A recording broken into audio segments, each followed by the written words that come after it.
आप सभी का हमारे YouTube चैनल पर स्वागत है। पिछली दो क्लासेज में हम लोगों ने ताम्रपाषाण काल के बारे में कुछ अध्ययन कर लिया है। अब तीसरी क्लास में आगे हम अध्ययन करने जा रहे हैं। पिछली क्लास में हम लोगों ने ताम्रपाषाण युग की विशेषताएं शुरू की थी और 3 विशेषताएं हम लोगों ने पूरी कर ली थी। अगर आपने न देखी हो तो आप पिछले क्लास में से उसको कंप्लीट कर सकते हैं। पहली विशेषता थी कृषि, दूसरी पशुपालन और निवास स्थान के बारे में हम लोगों ने पूरा पढ़ लिया था। अब आगे हम ताम्रपाषाण युग की चौथी विशेषता पढ़ने जा रहे हैं, कला और शिल्प। इन विशेषताएं पिछली क्लास में पूरी हो चुकी हैं। ध्यान से, अगर आप लोगों ने ना किया हो तो उसको पूरा कर लीजिएगा। उसी के आगे हम लोग पूरा कर रहे हैं। चलिए अगली लिखते हैं, ताम्रपाषाण युग की विशेषताओं में चौथी कला और शिल्प। कला और शिल्प मतलब कौन सी कलाएं, शिल्प, व्यवसाय वगैरह होते थे। तो ताम्रपाषाण काल में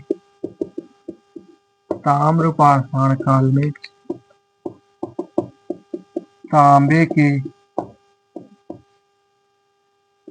औजार और बर्तन बनाए जाते थे, बनना शुरू हो गए थे।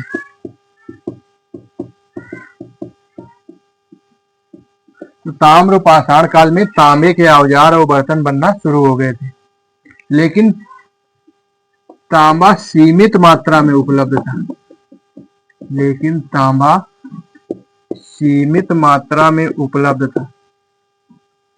सीमित मात्रा में उपलब्ध था। इसलिए पत्थर के औजारों का भी प्रयोग किया जाता था।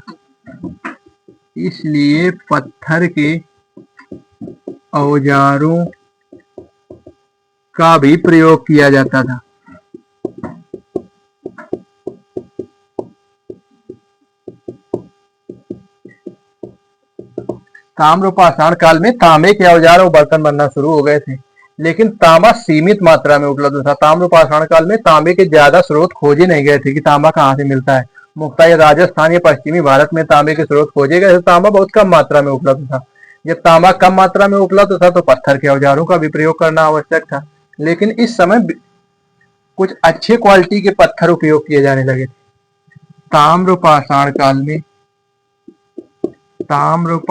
काल में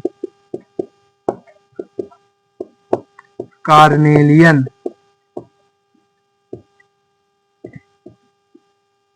स्टेटाइट और क्वार्ट्ज पत्थरों के मनके बनाए जाते थे।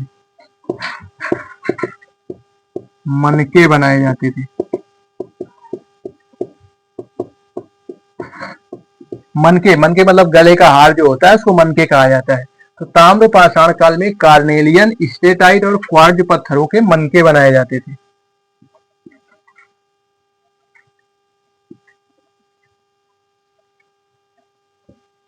और इनाम गांव से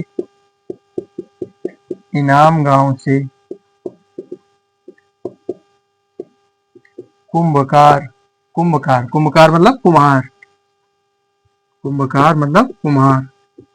जो मिट्टी के बर्तन बनाते हैं उसे कुंभकार या कुम्हार कहा जाता है। हाथी दांत के कारीगर,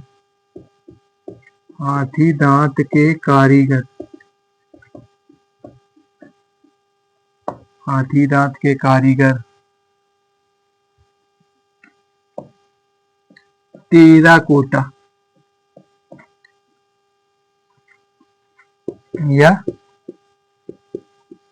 मिट्टी के बर्तन, टेराकोटा के बर्तन निर्माण के कारीगर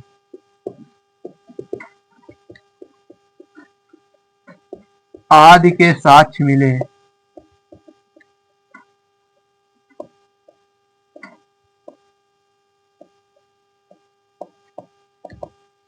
इनाम गांव से कुंभकार मतलब कुम्हार जो मिट्टी का बर्तन बनाता है। हाथी दांत के कारीगर, हाथी दांत से जो चीजें बनाई जाती हैं। और टेराकोटा मिट्टी के बर्तन निर्माण के कारीगर, जो मिट्टी के बर्तन वगैरह के कारीगर होते हैं, उन सब के साक्ष्य मिले हैं। टेराकोटा एक विशेष प्रकार की मिट्टी होती है, उसके बर्तन बनाने के साक्ष्य मिले हैं। और एक स्थल है चंदौली। चंदौली, चंदौली से तांबे की छेनी के साक्ष्य मिले। तांबे की छेनी के साक्ष्य मिले।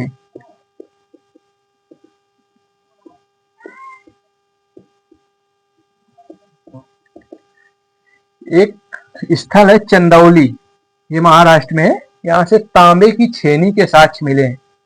देखिए, कहीं पर मिट्टी के साक्ष्य मिल रहे हैं, कहीं पर तांबे के साक्ष्य मिल रहे हैं। मतलब मानो तांबे और पत्थर दोनों का प्रयोग करता था। तो कला और शिल्प में क्या है, ताम्र पाषाण काल में तांबे के औजार और बर्तन बनना शुरू हो गए थे, लेकिन तांबा सीमित मात्रा में उपलब्ध था, इसलिए पत्थर के औजारों का भी प्रयोग किया जाता था।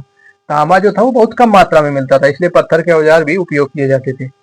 ताम्र पाषाण काल में कार्नेलियन, स्टेटाइट और क्वार्ट्ज पत्थरों के मनके।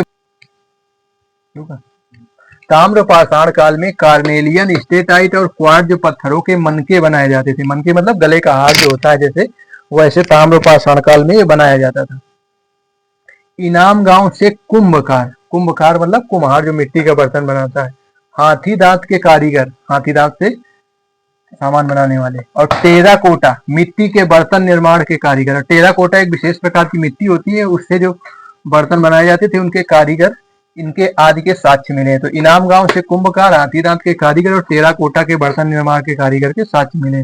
और चंदौली से तांबे की छेनी के साक्ष्य मिले। तो ये कुछ पत्थर के उपकरण हैं और ये कुछ तांबे के हैं। मतलब ताम्र पाषाण काल में तांबे और पत्थर दोनों के शिल्प निर्माण होता था। अगली विशेषता है वस्त्र निर्माण। वस्त्र निर्माण में क्या होता था, यह पहनावा कैसा था इनका। जैसे नव पाषाण काल में लोग ज्यादातर वस्त्र बनाना शुरू कर दिए थे, वैसे ताम्र पाषाण काल में भी लोगों ने कपास से बने हुए वस्त्र पहनना शुरू कर दिया था। ताम्र पाषाण काल के लोग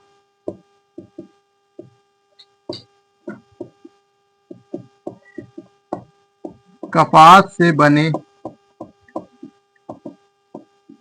वस्त्र पहनते थे।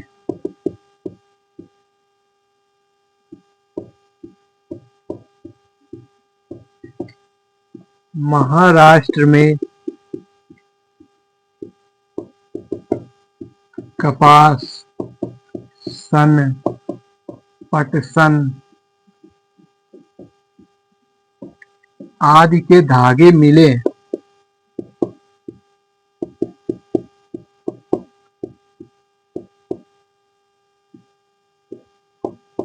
महाराष्ट्र जो है वहां पे कपास, सन, पटसन आदि के धागे मिले। जब धागे मिले मतलब लोग उस समय वस्त्र निर्माण करते थे, जिससे पता चलता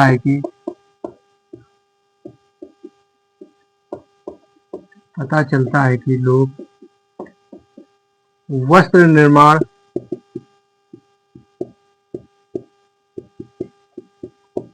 करते थे। तो वस्त्र निर्माण में क्या था, ताम्र पाषाण काल के लोग कपास से बने वस्त्र पहनते थे। तो कपास से बने वस्त्र पहनते थे। नव पाषाण काल में ये शुरुआत हो गई थी, लेकिन ताम्र पाषाण काल में बड़ी मात्रा में कपास के वस्त्र बनने लगे थे। और महाराष्ट्र में कपास, सन, पटसन ये सब रेशे होते हैं। कपास, सन, पटसन आदि के धागे मिले हैं। जब इनके धागे मिले तो जिससे पता चलता है कि लोग वस्त्र निर्माण करते थे। एक और है, मालवा में चरखे के साक्ष्य मिले।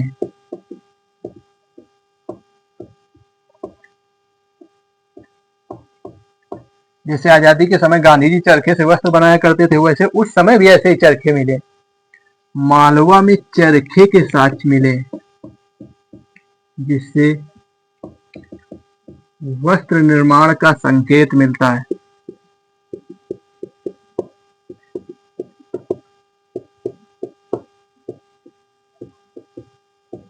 ये एक और स्थल है मालवा। मालवा पिछली बार अभी हमने स्थल में देखा था कि मध्य प्रदेश में। मालवा में चरखे के साक्ष्य मिले। जैसे चरखे से वस्त्र गांधी जी वगैरह आजादी के समय बहुत से लोग बनाते थे, मेनली चरखे से वस्त्र बनाए जाते हैं। तो मालवा में चरखे के साक्ष्य मिले हैं, जिससे वस्त्र निर्माण का संकेत। अगला है धार्मिक संस्कार।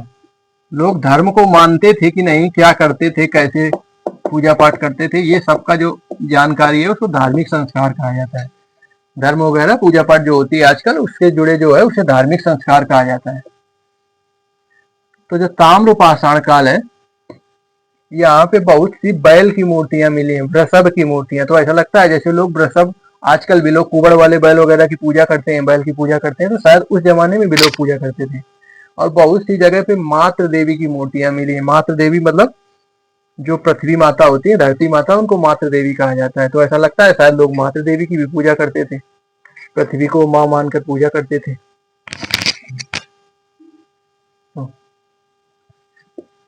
ताम्रपास राजस्थान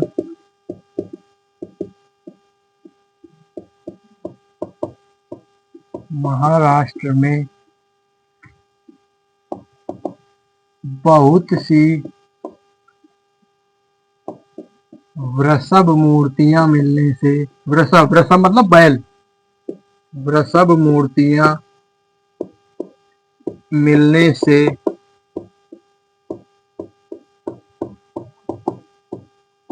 यह संकेत मिलता है कि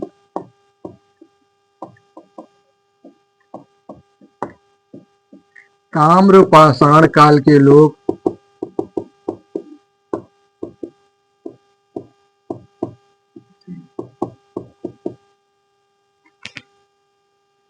ताम्रपाषाण काल के लोगों के लिए वृषभ धार्मिक पंथ का प्रतीक था।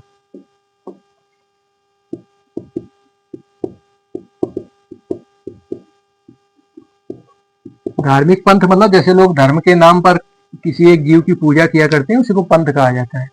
अर्थात लोग वृषभ बैल की पूजा करते थे। वृषभ, वृषभ मीन्स बैल की पूजा करते थे।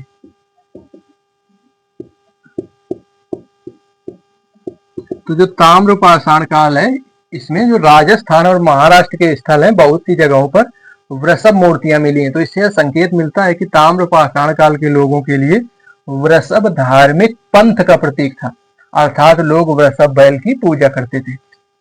आजकल भी लोग बैल की पूजा करते हैं, उस जमाने में भी लोग बैल की पूजा करते थे। और ताम्रपाषाण काल के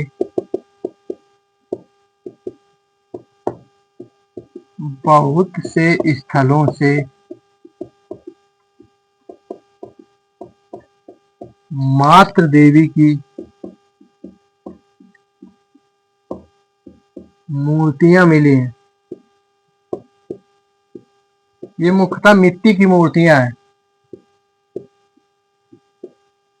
मूर्तियां मिली हैं, जिससे पता चलता है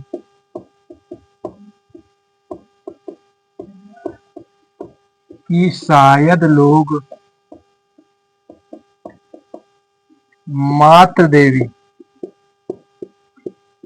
की पूजा करते थे।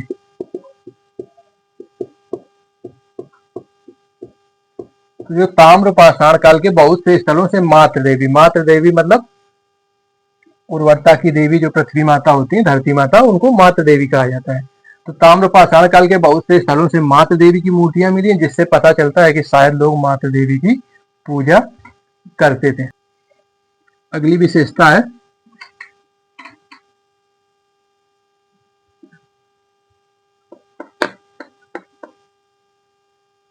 अंतिम संस्कार। मतलब लोग अंतिम संस्कार कैसे करते थे, क्या करते थे, मरने के बाद जो इंसान को दफनाया जाता है, जलाया जाता है, क्या करते थे, ये चीज देखना है। तो ताम्रपाषाण काल के लोग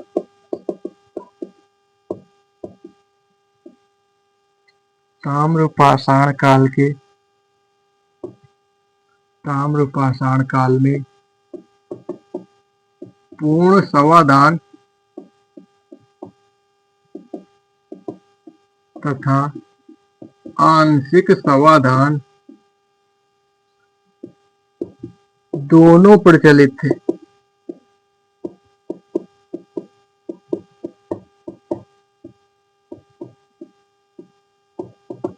पूर्ण समाधान तथा आंशिक समाधान दोनों प्रचलित है। पूर्ण समाधान क्या होता है? जो मानव का मृत शरीर होता है उसको पूरी तरह से दफना दिया जाए या जला दिया जाए।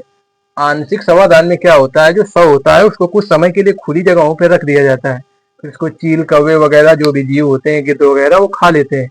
तो जो आखिरी में शरीर बचता है उसको जो दफनाया जाता है, जलाया जाता है, उसको कहा जाता है आंशिक समाधान। तो पश्चिमी भारत में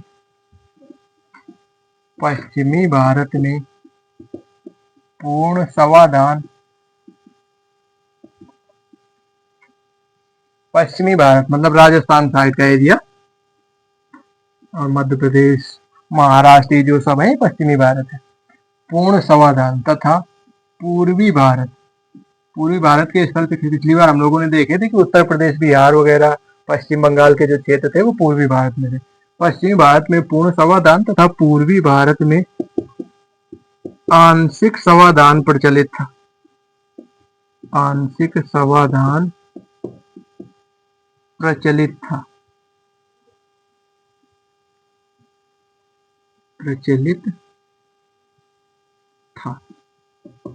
तो जो पश्चिमी भारत में पूर्ण समाधान और पूर्वी भारत में आंशिक समाधान प्रचलित था। पूर्ण समाधान पूरी तरह से शरीर को जलाना या दफनाना, आंशिक समाधान कुछ समय के लिए खुले में रख देना और बाद में उसको दफनाना। और कुछ स्थल है वहां के बारे में थोड़ा अंतिम संस्कार देख लेते हैं। महाराष्ट्र, इसका मेनली जो स्थल है जोरवे के लोग, इसको ऐसे लिखते हैं जोरवे महाराष्ट्र के लोग, जोरवे महाराष्ट्र अर्थात पश्चिमी भारत,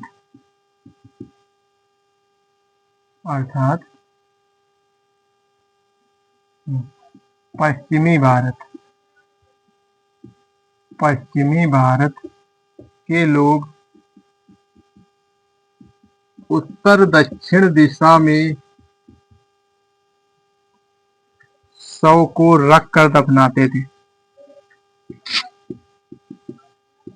शव को रख कर दफनाते थे।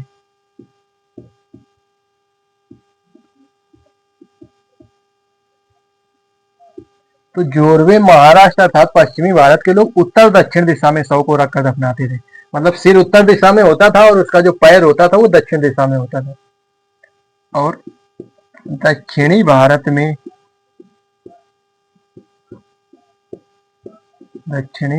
में शव को पूर्व पश्चिम दिशा में रखकर दफनाया जाता था। दिशा में रख कर दफनाया जाता था। तो जो दक्षिणी भारत है वहां पर क्या होता था? पूर्व पश्चिम दिशा में, मतलब सिर पूर्व में होता था और उसका जो पैर होते थे वो पश्चिम दिशा में होते थे। तो इस तरह से ये जो अंतिम संस्कार की व्यवस्था थी, पूर्ण समाधान, आंशिक समाधान, कहीं पश्चिमी भारत में पूर्ण समाधान, पूर्वी भारत में आंशिक समाधान और जोरवे में उत्तर दक्षिण दिशा में शव मिला है और दक्षिणी भारत में पूर्व पश्चिम दिशा में दफनाया गया था। अगली विशेषता है, देखते हैं कि सामाजिक असमानता के बारे में क्या विशेषता थी उसकी। सामाजिक असमानता विद्यमान थी कि नहीं थी? सामाजिक असमानता का मतलब होता है अमीर गरीब के बीच जो भेदभाव होता है उसे सामाजिक असमानता कहा जाता है। तो अमीर गरीब के बीच कोई अंतर था कि नहीं था?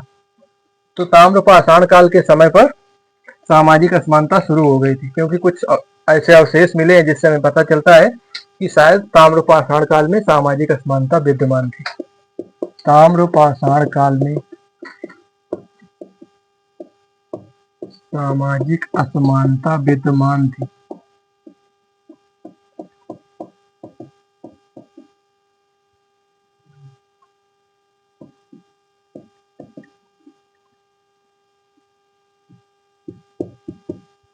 जिसके प्रमाण निम्न है।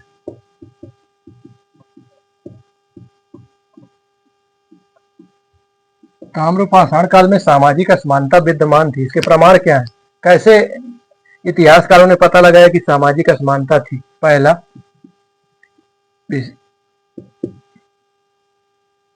ताम्रपाषाण काल में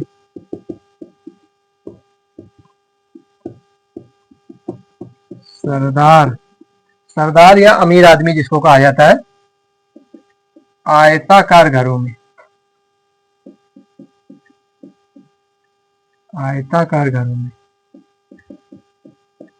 और आम लोग गोलाकार झोपड़ी नुमा घर में रहते थे। गोलाकार झोपड़ी नुमा घर में रहते थे।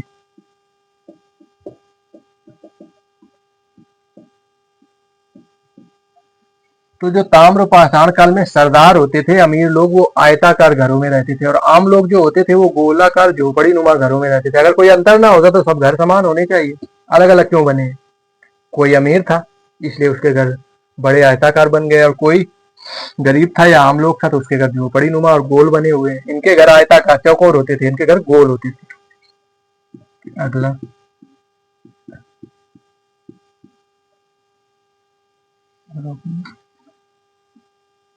जोरवे में कुछ बस्तियां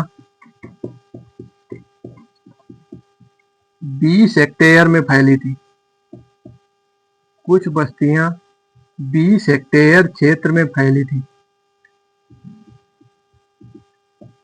कुछ बस्तियां 20 हेक्टेयर क्षेत्र में फैली थी और कुछ बस्तियां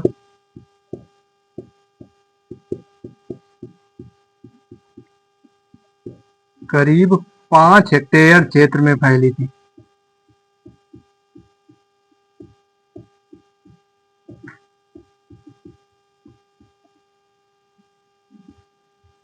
तो ये भी तो सामाजिक असमानता है। कोई बस्ती बहुत बड़ी है, 20 हेक्टेयर में है, और कोई बस्ती बहुत बड़े क्षेत्र में है, 5 हेक्टेयर क्षेत्र में है, तो ये सामाजिक असमानता का ही तो बोध है।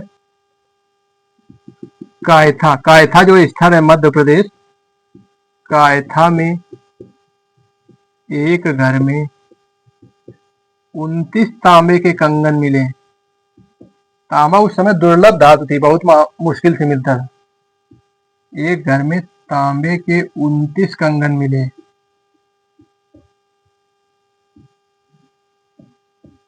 तांबा उस समय दुर्लभ धातु थी और तांबा कहीं मिलता नहीं था, और एक घर में 29 तांबे के कंगन मिले और कहीं कहीं पे कुछ मिलता ही नहीं है। तो इससे पता चलता है कि शायद कुछ सामाजिक असमानता थी, तभी तो इस घर में 29 सोने के कंगन मिले। और अगला है इनाम गांव। इनाम गांव में शिल्पकार और पंसारी, पंसारी मतलब जो दुकान करते हैं उनको पंसारी कहा जाता है। शिल्पकार और पंसारी पश्चिमी किनारे पर रहते थे।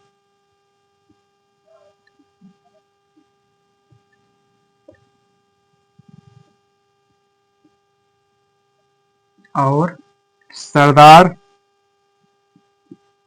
बस्ती के केंद्र में रहते थे।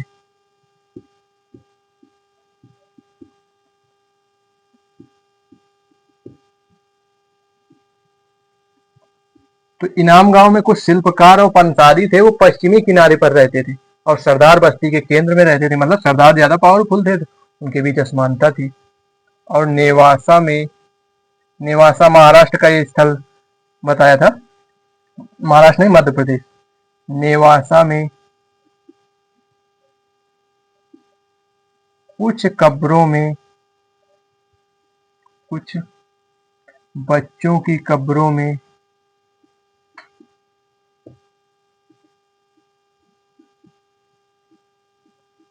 तांबे के मनके मिले।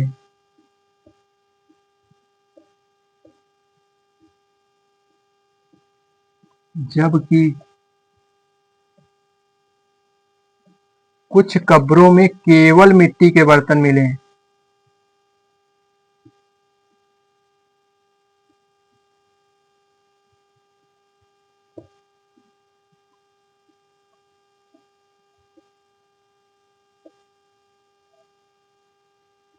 तो नेवासा में कुछ बच्चों की कब्रें में तांबे के मनके मिले हैं और कुछ में केवल मिट्टी के बर्तन मिले हैं। जिसके में केवल मिट्टी के बर्तन मिले हैं मतलब वो साधारण लोग थे, और जिसकी कब्र में तांबे के मनके मिले, इससे पता चलता है कि शायद ये लोग अमीर आदमी थे। तो ये सब जो स्थलों से जो जानकारी मिली है, ये जो प्रमाण मिले हैं, इससे हमें पता चलता है कि शायद ताम्रपाषाण काल में सामाजिक असमानता विद्यमान थी। तो आज की क्लास में हम लोगों ने ताम्रपाषाण काल की विशेषता पूरी कर ली है। पिछली क्लास में कुछ विशेषताएं हुई थी, 3 विशेषताएं, और बाकी विशेषताएं इस क्लास में हम लोगों ने ताम्रपाषाण काल की पूरी विशेषताएं पूरी हो गई हैं। अब इसके आगे हम लोग ताम्रपाषाण काल का महत्व और ताम्रपाषाण काल की दुर्बलताएं अगली क्लास में पूरी करेंगे। अगर आप लोगों को ये क्लास अच्छी लगे तो इसे लाइक करिएगा, शेयर करिएगा और हमारे चैनल को सब्सक्राइब करिएगा। धन्यवाद।